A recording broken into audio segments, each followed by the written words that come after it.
I threw up a video of me in the fires, just like screaming and crying and being like, this is happening every fucking day, and screaming. And it went viral. It went viral. And at that time, we had created jungle keepers, and we had tried to protect. So we had a little bit of rainforest we were protecting. I think we had like 1 or 2 rangers. And then you shared it on your Instagram. And then it hit this level. It like went to the next level of virality. I remember because my cousin Michael called me, and he was just like, Joe Rogan just shared it. And I was like, there's no way that happened. And he's like, no, it did. And the amount of attention that we got from that led to eventually people reaching out. This guy Dax Da Silva reached out, and he was like, hey, listen, you guys every year with the burning forest and the loss of habitat, he's like, I want to help. What can we do? What do you need to make this work? How do we save this rainforest?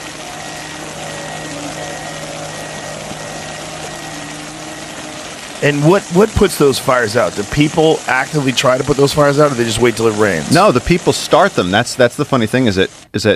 I'm not going to be able to stay here long because this fire is spreading, but everything behind me right now is the forest that I've been working to protect for the last 13 years. It's burning like this every day. There are literally millions of animals in this forest that cannot escape right now. And if you think our planet can survive this every day in the Amazon, you have another thing coming. We have all the resources to protect this, to stop what's happening behind me right now, and people let it happen every day. Welcome to the fucking Anthropocene. So when they're starting these fires to make clear cuts so they can raise cattle, like what are they doing? Yeah, it's basically their space, so we're going to use it. And so, like, ideally, a person, if they wanted to use that forest, you could harvest the ancient hardwoods there and make millions off of it. You could use that forest to do like multi-tiered agriculture where you're producing tons of produce.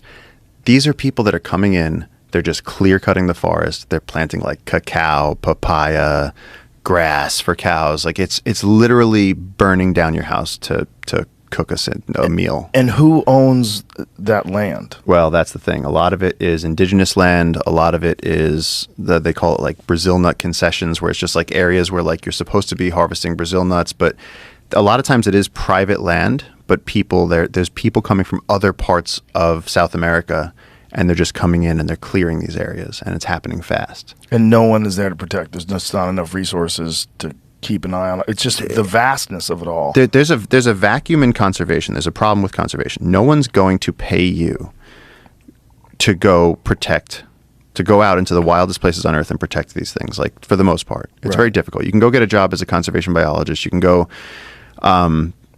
study things academically, but to go and actively do the work of protecting a rainforest or protecting a marine area that's sensitive, that's crucial to species, it's very difficult.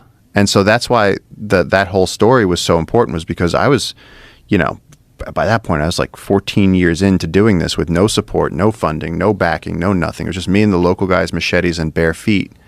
And then after that video went viral, after you shared it, we got contacted by Dax, and then he basically was like, look, he started a company called Lightspeed, and then he transitioned into conservation. And so now he's helping the Sea Shepherd, and he's helping the Nature Conservancy in Canada, and Jungle Keepers was his first project.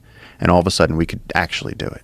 And so now these local people who used to be loggers and gold miners, we were like, yo, do you want a job protecting this forest? And so like guys that have been cutting wood for like the last 15 years, guys that have been like fighting the uncontacted tribes, all of a sudden we were like, do you want to just like, help us patrol, just protect it, do nothing. And they're like, do nothing, and we get paid and benefits.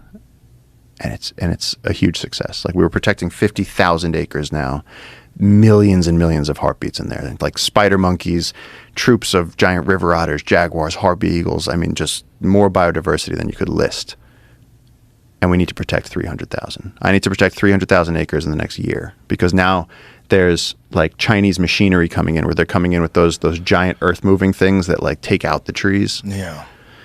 And so it's just like this race against time, because we have this incredible treasure trove of biological, incredible wealth. Medicine's running through every one of these things. I mean, there's you go out with the local people, and if you have something wrong with you, there's a sap for that. They can cure an ear infection. They can cure whatever it is. If they want to go fishing in the stream, they have Barbasco. They have a root that they can crush, throw it in the stream. It'll stun the fish. You take the ones you want, you take it out, and the other fish will swim away. It's like they have a pharmacy that we don't have access to. Yeah, that fish thing is wild. Fish thing is my friend Ranella did that. Yeah? Yeah. How do you say the guys' names from Guyana? Yanomami? Yeah, the Yanomami. Yeah, he went with them, and they did that thing with the fish where they grind up the plants and they throw it in the water, and the fish just get conked out. Yeah, yeah. It's pretty wild. It's like magic. Yeah. It's like magic. It's like a cheat code in the video game. So this is a dangerous proposition, right? Because clearly the people that are moving into these areas, that want to burn things down and grow things, and someone who gets in the way of this is getting in the way of their financial success. Yeah. In the case of gold mining, there's a picture in there, Jamie. I think it just says gold mining. I went down there with Matt Gutman, and we did a thing where we got into the gold mining areas, where that's a whole other thing, where they're clear cutting the rainforest for gold mining. That's like this. That's the Western Amazon. Wow. So they just gutted it. There is a sandstorm behind me in that picture, and that's the Amazon rainforest, and there's a desert there now. Wow. You can see it from space. Wow. And so, yeah, you go there, there's like sort of this machine gun limit where, you drive towards this area, and then they have guards.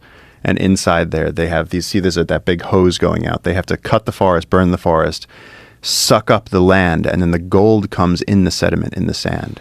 And so they have to use mercury to bind the gold out of the sand, and then they burn that off, which then is going into the atmosphere and raining back down. I mean, this is horrendous. Oh. And the police can't stop it because you have to go in there with like the military.